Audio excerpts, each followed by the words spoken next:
All right, ladies and gentlemen, graphing linear equations in slope-intercept form. Now remember, slope-intercept form is y equals mx plus b, where m is the slope and b is the y-intercept. Okay? So, three simple steps. We have step one, plot the y-intercept. So whatever number is here after the slope, here that will be the y-intercept. If there is no number, then we say it is 0. Okay? But we'll see some examples in a moment. Step 2, use the slope, which is rise over run, to plot the second point. So the slope may be given to you in the form of a fraction, or it may be given to you in a whole number. But no matter which way it's given to you, it can always be written as a fraction. Okay? So rise over run. We'll look at some examples. Once you have those 2 points plotted, the y-intercept and the slope, to find the second point, then you connect a straight line through those points. Okay, so let's jump right in. So notice here I have y equals negative 1/2 x plus 3. So I'm going to go ahead and sketch a x and y coordinate. And so here we have the x-axis and that's the y-axis. And so the first step is to plot the y-intercept. And so the y-intercept in this case will be the 3, the positive 3. So that means here we're at 0 on the y-axis. 0, and then we're going to go up 1, 2, 3, and I'm going to plot the point there. That's my y-intercept, 3. Okay, that's it right there. Now it says step 2, use the slope, which is this number here, the negative 1/2, to plot the second point. Okay, so what we're going to do is we're going to do rise over run, but since it's negative, that means I'm going to drop. So think of an elevator here. We go up the elevator or down the elevator. If it's negative, we go down. If it's positive, we go up. The denominator, the bottom number here, is the number that we use when we exit the elevator. We go across. So notice here we're at 3 and we're going to go down 1 because that's my my rise. In this case is negative. So I go down 1 floor and then I'm going to run 2. So I'm going to go 1, 2, and that's my second point there. Now I can continue this pattern here as far as I want. I could go down 1 again and then across 2. Okay, and notice I have more points to make the line straighter. I could go down 1 again and then 2 over. Okay, I could keep doing this in the opposite direction as well. I could go up 1 and then backwards 2. And notice each time my points are lined up. Now since I'm doing this freehand, they're not as straight as possible. Look at this point right here. It's not that straight. Okay, and so that's why when we're doing this freehand, it's not a very accurate graph. That's pretty much it. That's my my graph. Okay, let's look at the next one here. So once again, we start with the y-intercept. In this case, it's negative 5. 1, 2, 3, 4, 5. And then in this case, my slope is 2. But notice it's not written in the fraction. It's not written in rise over run form.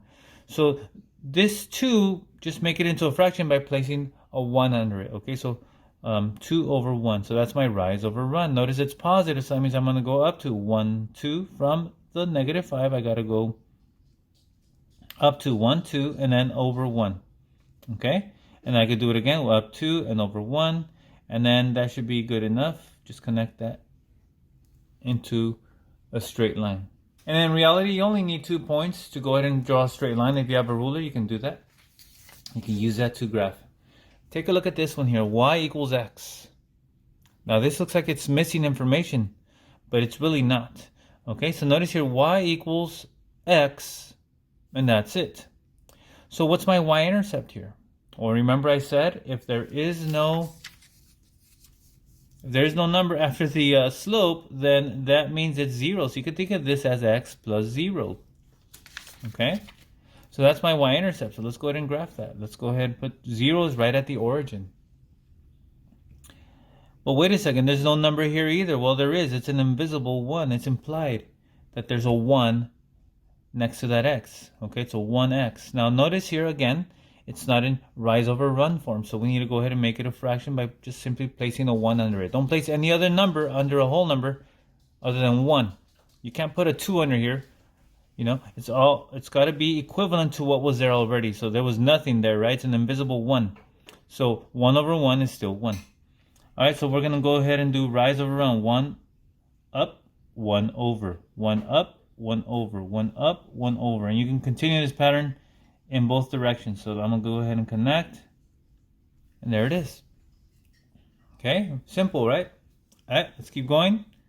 These are going by quickly. So we're going to go up 4, 1, 2, 3, 4. And then my slope here is a negative, just has a negative. But remember, if there's no number written there, the number 1 is implied. So it's a negative 1. Make it into a fraction. So put a 1 underneath. And then from here, from the y-intercept 4, we're going to go down 1, down the elevator because it's negative. So we're going down and then over 1. Down 1, over 1. I'm just going to leave this second point here. I'm just going to connect those here, okay, like this. Very simple, okay? Now, this is preparing us for graphing systems of equations. I'm going to show you one example after this one here. So I'm going to go down 4, 1, 2, 3, 4. And then we're going to go down 3, 1, 2, 3, and then over 2, 1, 2. Now, suppose you didn't have space here to go down further, right? Well, you can go backwards instead. Instead of going down 3 and then to the right 2, you can go up 3, 1, 2, 3, and then to the left 2. You see how it still lines up with the other points? And so that's what we want, okay? We want the points to all line up. So we can go down 3 and then over 2, or we could go up 3 and backwards 2. All right? All right, last example here. Notice here it says graphing systems of equations. Now, this word systems of equations is just a fancy word for two linear equations on one graph. That's all. So basically you're going to plot these two on one graph. And they may intersect or they may not, but if they do intersect, at the point where they intersect, that's what we call the solution. Okay, so let's go ahead and graph each one together here.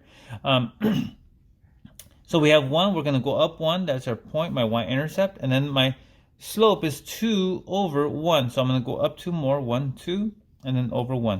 Now I'm going to connect, okay? So there you go. This is a positive slope. It's going up. Okay, notice the next one here. It's a negative slope, but I got to start off with my y-intercept. So go down 2, 1, 2, plot it. And the second step is to use a slope, which is negative 1/3. So we're going to go down 1 more, 1, and then we're going to go over 3, 1, 2, 3, and plot the point there. I'm going to connect here. And notice these two lines intersect right there. There's the bullseye. There's the point where they cross paths, okay? And so this is what we would consider the solution. Now notice it's in the first, second, it's in the third quadrant, right? First, second, third, fourth. And so this would be a negative.